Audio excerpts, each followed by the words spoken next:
How's everyone doing? Today I have a Blu-ray collection update with 6 pickups. And if you've seen any of these movies, definitely let me know what you think of them. And let me know which one of these is your favorite. Leave me those comments down below. But now let's go ahead and get into it. First up is the Lone 4K.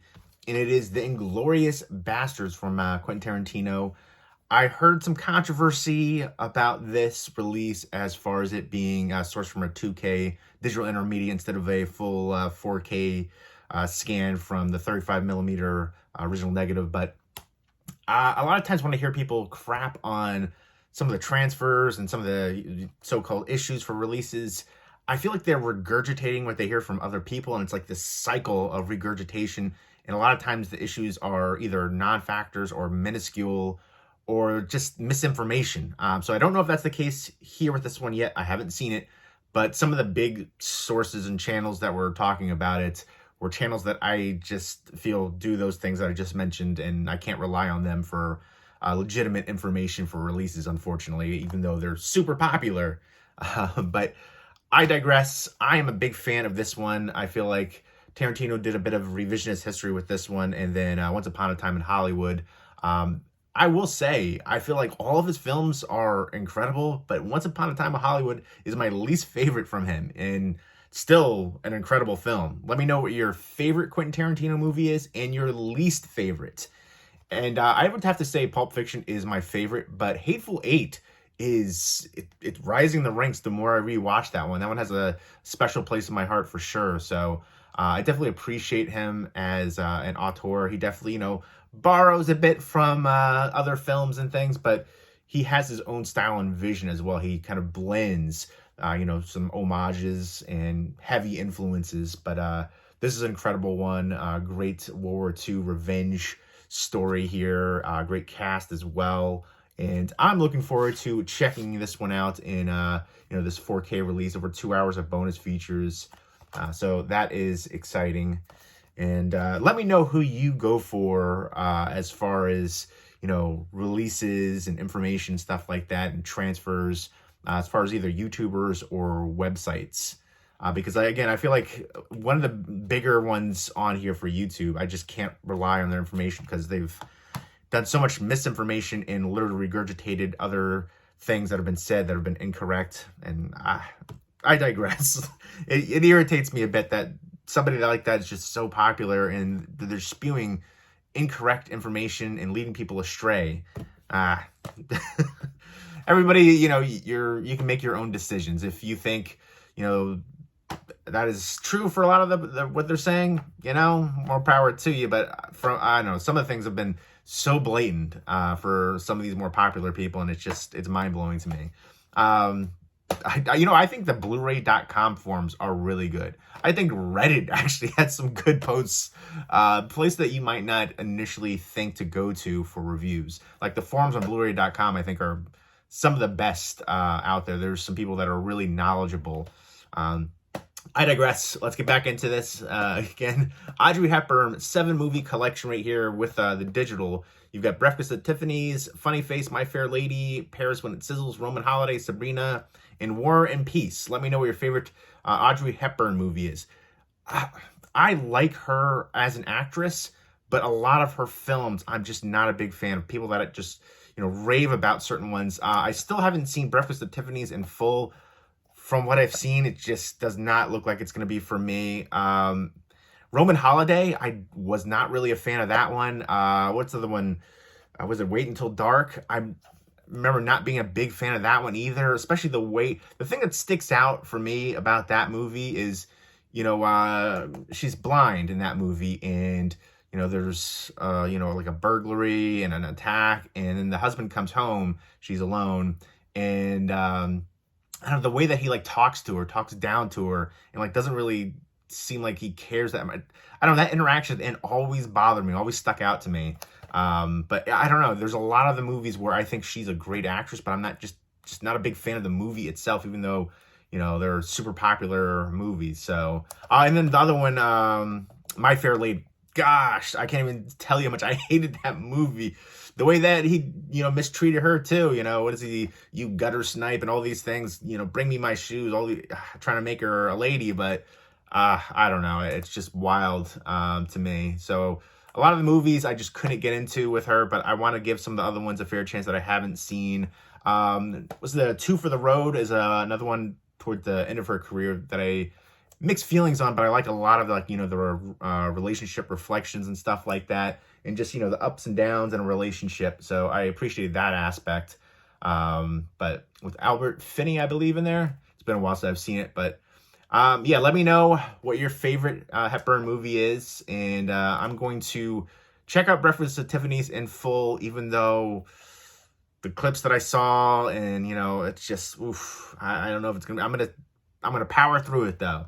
And then I haven't seen Paris When It Sizzles. I haven't seen Sabrina, War and Peace, or Funny Face. So a bunch in here that I need to check out.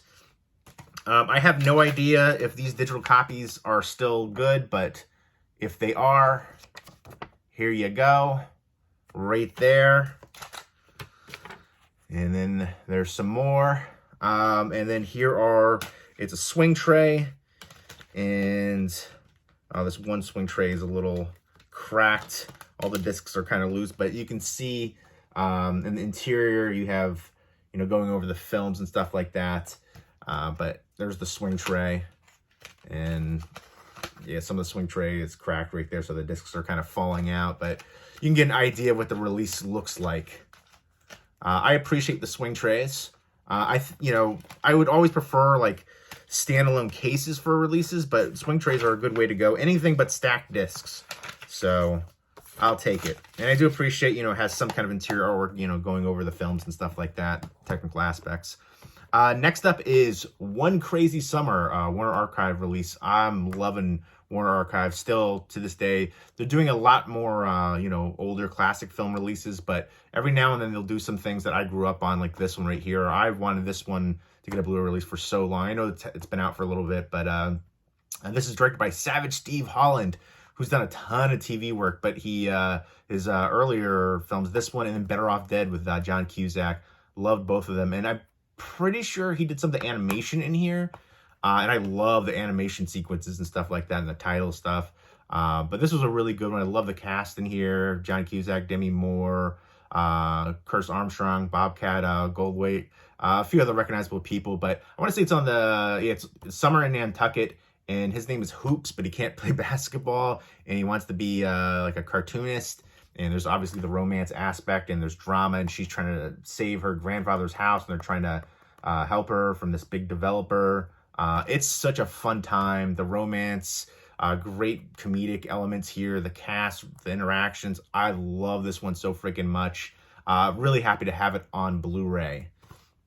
And next up is Prince of the City. This is directed by Sidney Lumet. Let me know what your favorite Sidney Lumet film is. He's done some incredible ones. 12 Angry Men, Serpico, Dog Day Afternoon, The Wiz, I want to say it was 1974 Murder on the Orient Express. But there's, he's been around for so long. One that I think is underrated from him is The Verdict with Paul Newman. Great courtroom drama right there. But this one has Treat Williams in here, and I remember watching a ton of movies from him when I was younger. Dead Heat, Deep Rising, the Substitute sequels. I know the first one had Tom Berenger, but the second one I think I might have liked more. And I know there was 3, 4, I don't know how many there were in that franchise. I'm pretty sure just 4, but you also have Jerry Orbach in this one, a few other recognizable people, but he is a police officer, and he gets kind of in over his head, and they essentially, I want to say, I don't know if it's internal affairs or something like that, offers him an opportunity to kind of, rat out on his fellow police officers, and, under the guise of corruption, although it is corruption, but I remember at the end, he's teaching like this, or they bring him into this class to talk to people, and this guy stands up and says, "Didn't you rat on your partners?" And then he walks out, but so yeah, this one was raw and riveting from what I remember, and definitely happy to have it on Blu-ray. Can't wait to revisit this one. He also directed, Sidney Lumet directed Network. But yeah, special feature here. You also have The Real Story. And that's like one of my only gripes for a lot of the Warner Archive releases. I would like more special features. One Crazy Summer does have some commentary in here, which I'm actually looking forward to checking out. So that is exciting.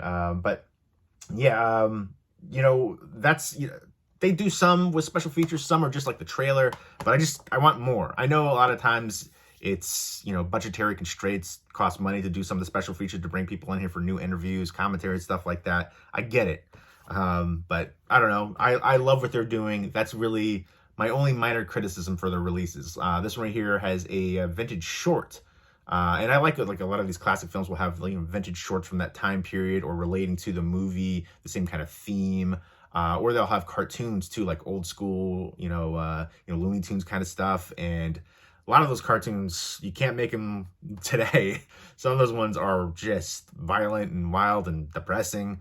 This one is Shadow of the Thin Man. I want to get all of the Thin Man movies on Blu-ray. I know Warner Archive has released a bunch. I don't know if they've released all of them. There's 6 in this series, and the first 4 are directed by Major W.S. Van Dyke II, who sadly, 2 years after this one, he ended up committing suicide. He got sick. I want to say cancer, a heart issue too, and then he ended up just taking his life. Very tragic. But Thin Man, murder mystery with some comedic elements. I like the dog in here too. This one, I believe there's like maybe some police corruption in here, and there's a jockey.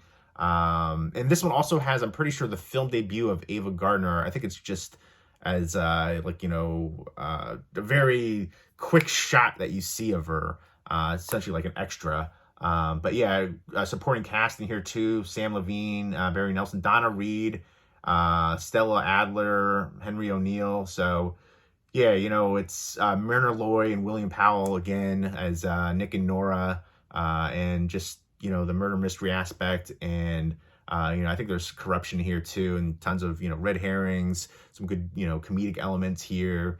But I've enjoyed the ones that I've seen from this series, and I want to finish out my collection of these and check them all out. Definitely happy to add this one to my collection.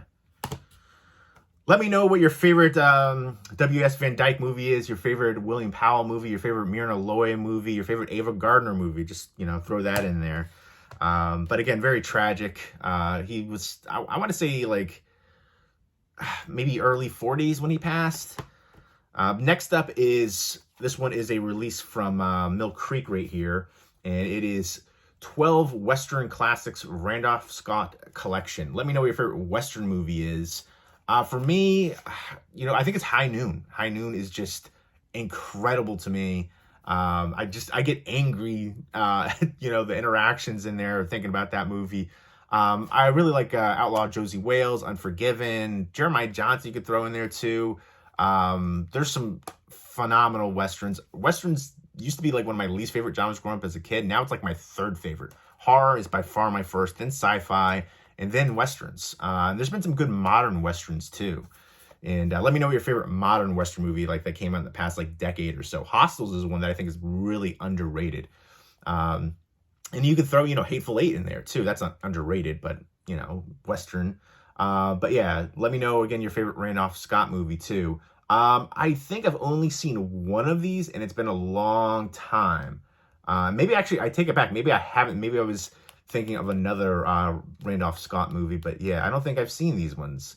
Looking through here, you've got a Lawless Street, The Tall T, Decision at Sundown, Buchanan Rides Alone, Ride Lonesome, Comanche Station, The Stranger Wore a Gun, Hangman's Knot, Man of the Saddle, Santa Fe, The Nevadan, and The Desperados. Yeah, I don't believe I've seen any. I thought I saw one of these, and I guess I've seen some Randolph Scott films before, and there was a Western that I know I've seen from him, but not one of these ones. So I definitely have to brush up because he's a Western legend right here.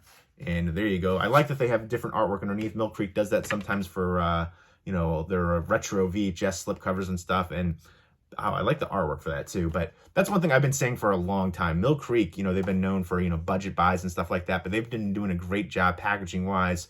Their retro VHS slipcovers usually run 10 or less. And if that was another company, you're going to pay close to 30 usually for those kind of slipcover deals and, collector's editions and stuff like that. And their TV sets have always been really good, but the packaging has stepped up there as well. And then, they've been doing, Lionsgate, they talk about those, everybody talks about those steelbooks with the protective slipcover with artwork and then reveals different artwork underneath. Mill Creek has been doing that for a long time. Mondo as well. But it's great to see, you know, other bigger studios doing now. Paramount's doing that too. But there we go. We get a booklet in here. So that is cool. And then there's a disc on that side. And then going over the films behind there, I'll go ahead and show you real quick. Kind of like that Audrey Hepburn collection. You know, the technical aspects of the titles and stuff like that. But definitely excited for this one. If you are a fan of Westerns, and especially Randolph Scott Westerns, let me know which one of these I should check out first. I know I've heard of a few of them, so I'm probably leaning towards some of those. Santa Fe, Desperados, those ones are probably the ones that I've heard of before and that I'll check out first. But there you go. Let me know what you think of these. And let me know, you know, your favorite Warner Archive release. Especially films, you know, prior to the 80s. More classic stuff. They've been releasing so many great films for a while. And I know they have they're promoting their sites. They still do that. I want to say it's like the, you know, $11 each one, 4 for $44. And it's on like moviezing.com, which I haven't ordered from personally myself. But I know they're like, you know, promoting that's a place to go for. And I know on Amazon they have like a section for their Warner Archive titles too. But I remember they used to have their own website and I missed that. But, you know, moviezing.com I heard is a place to go for Warner Archive titles. But there we go. Those are the 6 titles. Let me know if you've seen any of them and what you think of them. We got a couple collection sets with Audrey Hepburn and Randolph Scott. And I keep saying that oddly. But yeah, let me know which one of these is your favorite as well. Leave me all those comments down below. And I hope everybody's doing well. Take care.